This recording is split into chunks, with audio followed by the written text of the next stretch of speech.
Alright guys, happy Tuesday. I'm making this video today because on Thursday I'm flying out to New Orleans for a bachelor party, so I will be kind of indisposed for the weekend. But we'll try to look for cards while I'm out there, but it's no guarantee. I have a lot of stuff going on here though, trying to get ready for the trip. And with that, I have a lot of stuff to show today. Got some cards that were just graded and are here. I have an order, a 15 card order I'm sending to SGC.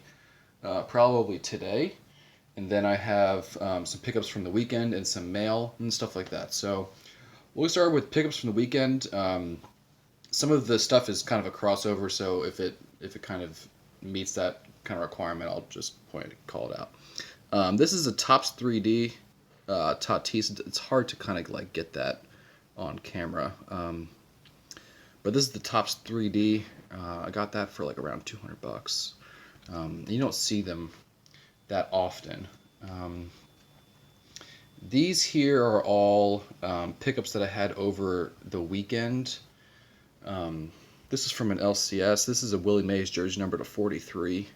This is actually already sold to Jeremy, so I'm going to put that back in his, he calls it his little stack, so I got a stack working for Jeremy.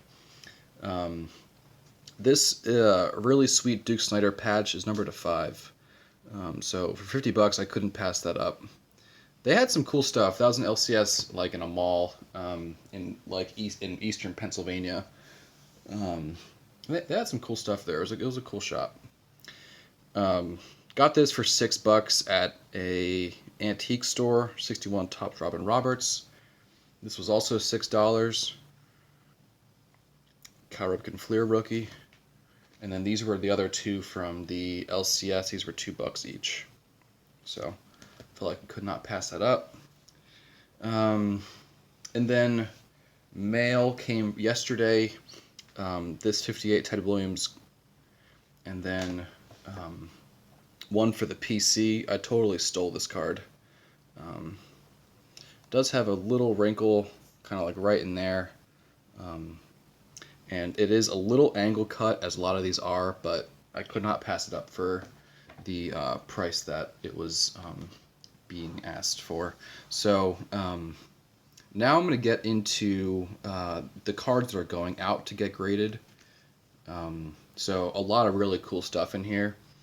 A beautiful 46/47 Propagandas Montiel Hank Greenberg. This is my third one, and is by far the cleanest, one of the cleanest examples I've ever seen. These cards are so thin. They're even difficult to handle. So this is how it came in the card saver, and I'm not gonna touch it.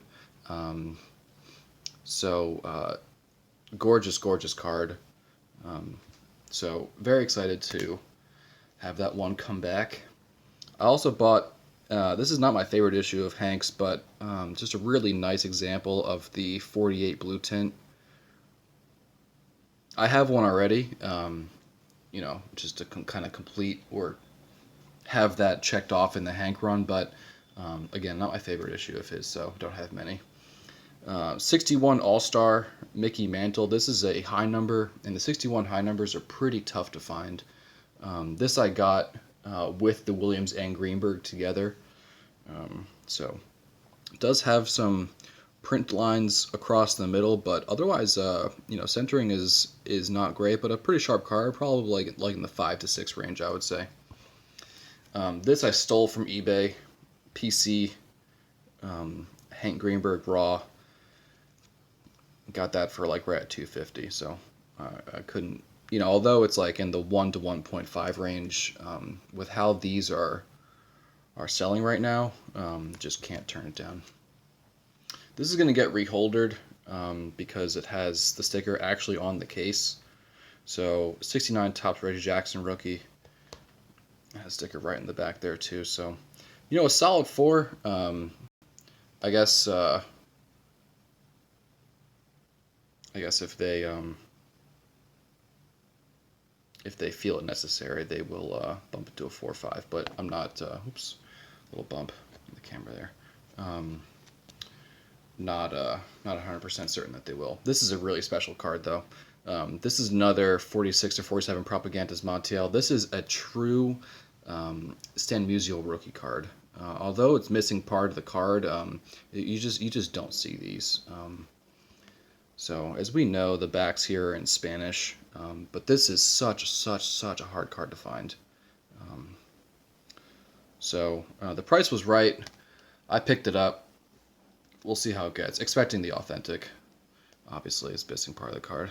This I got from the Tarrytown show. Pretty sharp, 60 tops Roberto Clemente.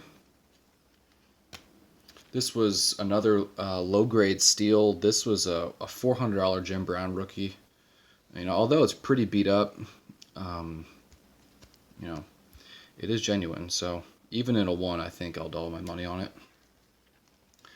This one I got from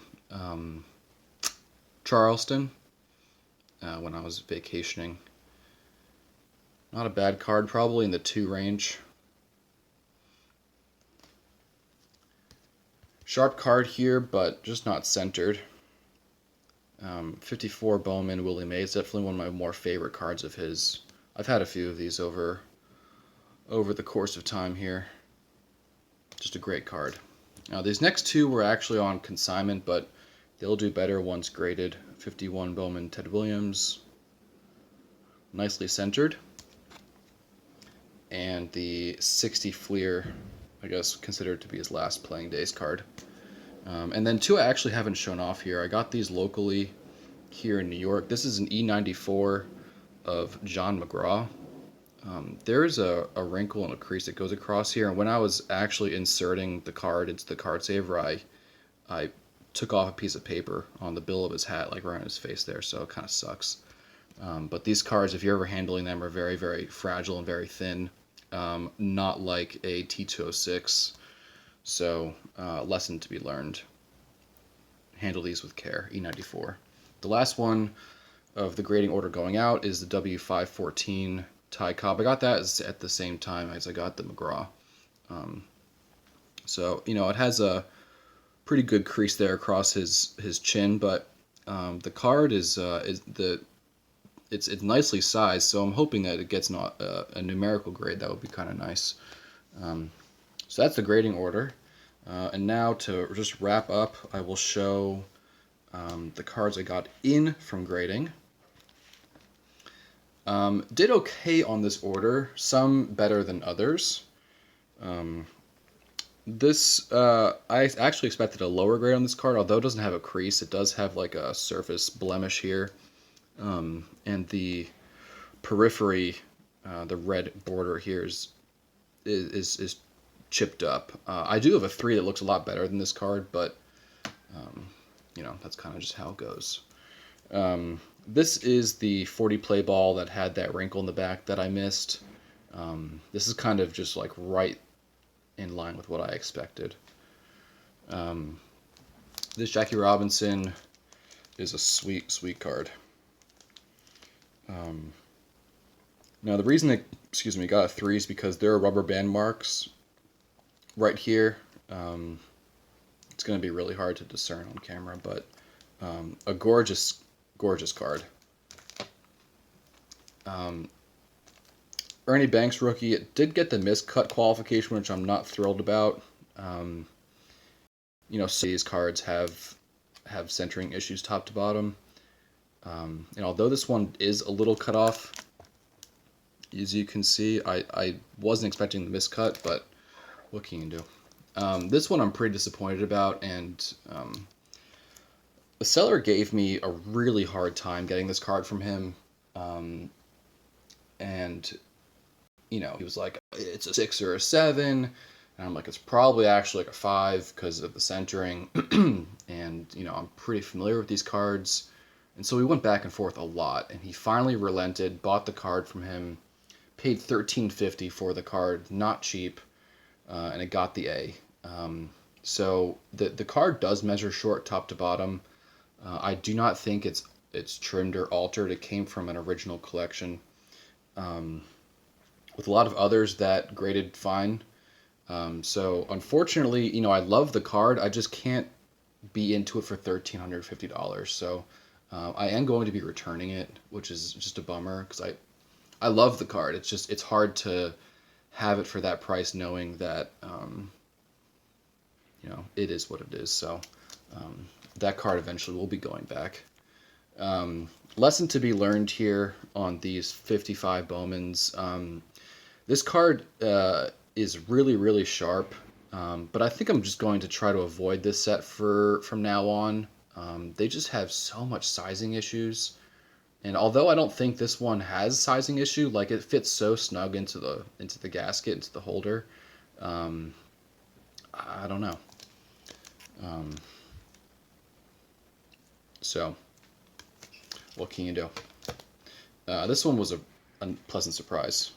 This Babe Ruth, I thought was probably going to be in the 1.5 to 2 range, given the centering and the wear to the corners and edges, but it got the 2.5, and I think that was helped because it doesn't have a crease on it.